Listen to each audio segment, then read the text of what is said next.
जय हिंद दोस्तों, जैसा कि आज है 16 जनवरी को थर्ड शिफ्ट का भी एसएससी जीडी का एग्जाम आपका समाप्त हो गया है। तो आज के इस वीडियो में हम लोग देखेंगे 16 जनवरी थर्ड शिफ्ट पूछे गए जीके जीएस प्लस कुछ हिंदी के प्रश्न में है, तो सभी प्रश्नों को देखेंगे, उसके उत्तर को मिलाएंगे। चलिए वीडियो को शुरू करते हैं बिना किसी देरी के। तो देखिए, पहला जो क्वेश्चन आपको देखने को मिल रहा है वो पूछा गया था, राज्य स्तर का उच्च सदन क्या कहलाता है। जिस प्रकार दोस्तों आपका जो राज्यसभा है आपका केंद्र के स्तर पर उच्च सदन कहलाता है, उसी सिलसिले में आपका राज्य का पूछा गया था। ठीक है, तो विधानसभा निचला सदन है, लोकसभा से मेल खाता है, जबकि विधान परिषद ऊपरी सदन है और भारत की संसद की राज्यसभा से मेल खाता है। तो ठीक है, इसका राइट आंसर दोस्तों आपका क्या हो जाएगा, विधान परिषद हो जाएगा। जिस प्रकार आपका केंद्र के स्तर पर लोकसभा और राज्यसभा होता है, वैसे राज्य के स्तर पर दोस्तों आपका विधानसभा और विधान परिषद होता है, जो दोनों को मिलकर ये आपका विधानमंडल कहलाता है। जैसे आपका लोकसभा राज्यसभा दोनों मिलकर संसद कहलाता है। हालांकि संसद का 3 भाग होता है, राज्यसभा, लोकसभा और आपका राष्ट्रपति। उसी तरह राज्य में भी 3 विधानसभा, विधान परिषद और राज्यपाल मिलकर विधानमंडल बनाते हैं। तो विधानसभा आपका निचला सदन हो जाता है, विधान परिषद आपका ऊपरी सदन हो जाता है। जिस प्रकार लोकसभा निचला सदन और राज्यसभा उच्च सदन। ठीक है, तो इस प्रकार पूछा गया था। तो राज्यसभा आपका विधान परिषद आपका बिल्कुल राइट आंसर था। ठीक है, तो चलिए अगला क्वेश्चन की ओर देखते हैं। अगला क्वेश्चन देखिए, पूछा गया था आगा खा कंप निम्नलिखित में से किस खेल से संबंधित है। एक क्वेश्चन आपसे पूछा गया था। तो दोस्तों आगा खा कप हॉकी के खेल से संबंधित है, जिसका राइट आंसर आपका दोस्तों हॉकी हो जाएगा। ठीक है, ये तो आपका राइट आंसर हो जाएगा। इसके अलावा हॉकी से संबंधित कुछ और प्रमुख ट्रॉफियाँ उसको देख लेते हैं। तो पहला आपका सुल्तान अजलान शाह कप है, फिर आपका ध्यानचंद ट्रॉफी है और तीसरा आपका स्टेनली ट्रॉफी है। ठीक है, स्टेनली कप है। ये सब जो ट्रॉफियाँ हॉकी से संबंधित है। इस प्रकार दोस्तों अगला जो आपका संबंधित ट्रॉफियाँ हैं क्रिकेट से, देखिए क्रिकेट से संबंधित जो प्रमुख ट्रॉफियाँ क्या है, आईसीसी क्रिकेट विश्व कप है, एशिया कप है, ईरानी कप है और रणजी ट्रॉफी है। ठीक है, तो क्रिकेट से तो हालांकि आप लोग का गलत नहीं होना चाहिए। तो ये आपका कप संबंधित है क्रिकेट से। इसके अलावा मेजर लॉन टेनिस से कौन कौन सा ट्रॉफी संबंधित है। तो मेजर लॉन टेनिस से आपका डेविस कप संबंधित है, ऑस्ट्रेलियन ओपन, फ्रेंच ओपन, ये सब दोस्तों आपका टेनिस से संबंधित है। इसके अलावा फुटबॉल से संबंधित कुछ प्रमुख टूर्नामेंट है, ट्रॉफियाँ हैं।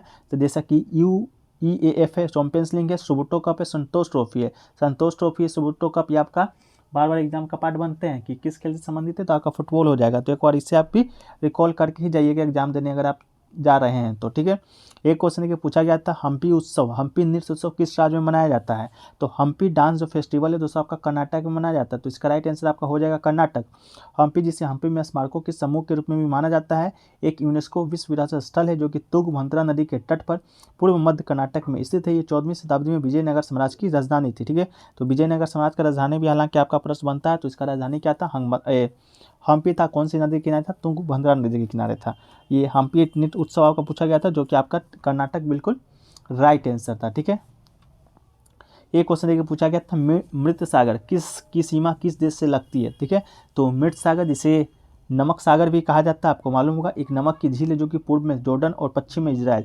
तो जॉर्डन और इजराइल इसका दोस्तों बिल्कुल राइट आंसर हो जाएगा। आपको ऑप्शन में दिया गया था कि सीमा बनाती है। इसकी सतह और किनारे समुद्र तल से 427 मीटर नीचे है। भूमि पर पृथ्वी की सबसे कम ऊंचाई है। ठीक है, इसके अलावा मृत सागर 306 मीटर गहरा है और जो दुनिया की सबसे बड़ी हाइपर सलाइन झील है। ठीक है, तो दुनिया का सबसे बड़ी हाइपर सलाइन झील कौन सी है, तो दोस्तों आपका मृत सागर हो जाएगा। कौन कौन से देश से सीमा बनाती है, तो जॉर्डन और इजराइल इसका आपका राइट आंसर हो जाएगा। ठीक है, एक क्वेश्चन देखिए पूछा गया था, भारत में वर्तमान में स्वास्थ्य मंत्री कौन है। तो स्वास्थ्य मंत्री आपसे पूछा गया था। तो भारत के वर्तमान में स्वास्थ्य मंत्री कौन है दोस्तों आपका, तो मनसुख मंडाविया। ठीक है, तो मनसुख मंडाविया आपका बिल्कुल राइट आंसर हो जाएगा, जो 7 जुलाई 2021 से इस पद पर हैं। वर्तमान में वो गुजरात से राज्यसभा के सदस्य हैं। इसके साथ ही उनके पास रासायनिक उर्वरक मंत्रालय भी है। तो ये भी दोस्तों आपसे पूछा जा सकता है, रासायनिक उर्वरक मंत्रालय कौन है, तो आपके मनसुख मंडाविया ही हैं। इसके अलावा प्रधानमंत्री कौन है, तो नरेंद्र मोदी हैं। गृह मंत्री दोस्तों आपका कौन है, तो आपके अमित शाह हैं। इसके अलावा गृह मंत्री के साथ साथ सहकारिता मंत्रालय जो कि हाल ही में बना है, उसका भी मंत्रालय किनके पास है, तो आपके अमित शाह जी के पास। रक्षा मंत्रालय आपका राजनाथ सिंह है। इसके अलावा खाद्य और प्रसंस्करण मंत्रालय ये भी पूछा जा चुका है, तो पशुपति पारस जी के पास है। ठीक है, तो ये सभी दोस्तों आपका पूछा जा चुका है, आगे भी पूछा जाने की संभावना है, जो कि अतिरिक्त वित्त मंत्री आपके निर्मला सीतारमण जी हैं। ठीक है, एक क्वेश्चन देखिए पूछा गया था, अशोक है जो कि किसका पुत्र है, यानी कि अशोक के पिताजी का नाम पूछा गया था। तो अशोक आपको मालूम होगा मौर्य समाज का सबसे शक्तिशाली शासक हुआ आपका सम्राट अशोक, जिसे कि चक्रवर्ती अशोक भी कहा जाता है। बिंदुसार तथा रानी धर्मा का पुत्र था। तो पिता का नाम पूछा हुआ था, तो आपका बिंदुसार इसका बिल्कुल राइट आंसर हो जाएगा। और आज इनका किनका पुत्र, माता का नाम रानी धर्मा था। लंका की परंपरा में बिंदुसार की 16 पटरानियों और 101 पुत्रों का उल्लेख मिलता है। पुत्र में केवल 3 के नाम उल्लेख हैं, जो कि सुसीम, जो कि सबसे बड़ा था और अशोक और तीस से, ठीक है।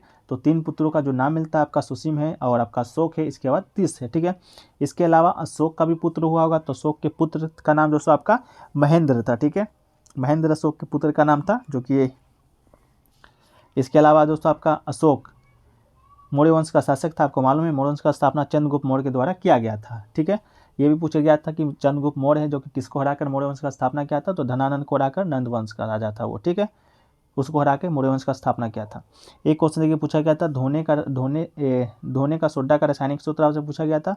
तो सोडियम कार्बोनेट एक अकार्बनिक यौगिक है जिसका रासायनिक सूत्र आपका होता है Na2CO3, ठीक है।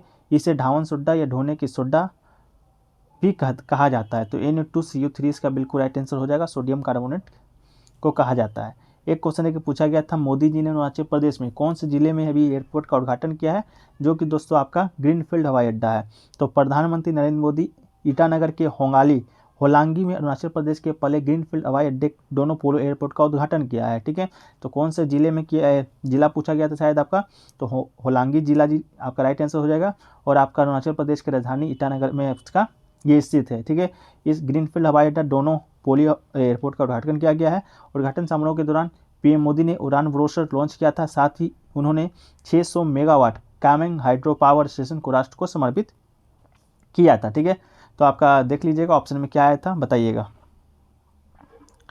एक क्वेश्चन पूछा गया था आपका जूठा सोना का रासायनिक नाम पूछा गया था, रासायनिक सूत्र रासायनिक नाम आपसे पूछा गया था।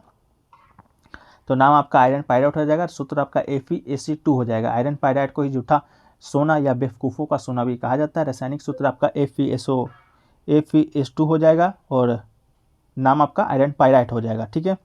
एक क्वेश्चन पूछा गया था 7वीं पंचवर्षीय योजना में विकास दर कितना था, तो ये कोई क्वेश्चन आपसे पूछा गया था। तो पहले आपको बता दें 7वीं जो पंचवर्षीय योजना आपका 1985 से 1990 तक चला था। इसका जो लक्ष्य था, नारा था गरीबी उन्मूलन, रोजगार, ग्रामीण विकास, सामाजिक सेवा को जनता तक पहुंचाना, इसका आपका लक्ष्य था, ठीक है, या नारा कहिए। इसके अलावा 7वीं पंचवर्षीय योजना का विकास का जो लक्ष्य था आपका 5 था और उपलब्धि कितना हुआ था, 6.02 उपलब्धि आपका हुआ था। तो देखिएगा इसका क्या पूछा गया था, लक्ष्य पूछा गया था, उपलब्धि पूछा गया था। इसको आप कमेंट सेक्शन में एक बार क्लेरिफाई कर दीजिएगा, ठीक है। एक क्वेश्चन देखिए पूछा गया था उपभोक्ता एक्ट कब लागू हुआ था हाल ही में, तो उपभोक्ता संरक्षण अधिनियम 2019 भारत सरकार के द्वारा पारित एक उपभोक्ता संरक्षण कानून है, जिसे देश के उपभोक्ता के हितों की रक्षा के लिए और उनके साथ होने वाली धोखाधड़ी रोकने के लिए मोदी सरकार ने 2019 में पारित किया था। 2019 इसका राइट आंसर हो जाएगा। और प्रभावी कब से हुआ था, तो प्रभावी आपका 20 जुलाई 2020 से यह प्रभावी हो गया था।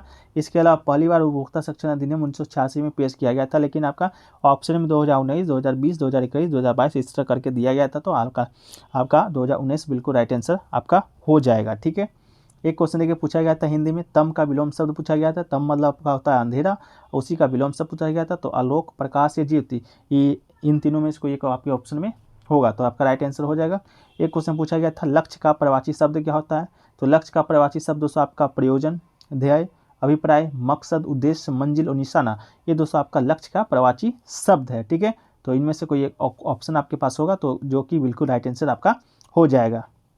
एक दोस्तों आपका पूछा गया था विशाखापट्टनम के बंदरगाह के बारे में कि विशाखापट्टनम का जो बंदरगाह है वो दोस्तों आपका कैसा है। देखिए ऑप्शन में क्या दिया गया था इसका तो मुझे कोई आइडिया अभी तक नहीं चल पाया है, लेकिन विशाखापट्टनम बंदरगाह के बारे में आपको बता दें कि यह देश का सबसे चौथा बड़ा बंदरगाह है, ठीक है।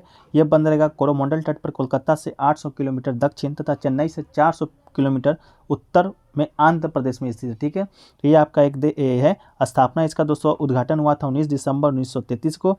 संचालन कौन करता है, तो विशाखापट्टनम पोर्ट ट्रस्ट के द्वारा आपका संचालन किया जाता है, ठीक है।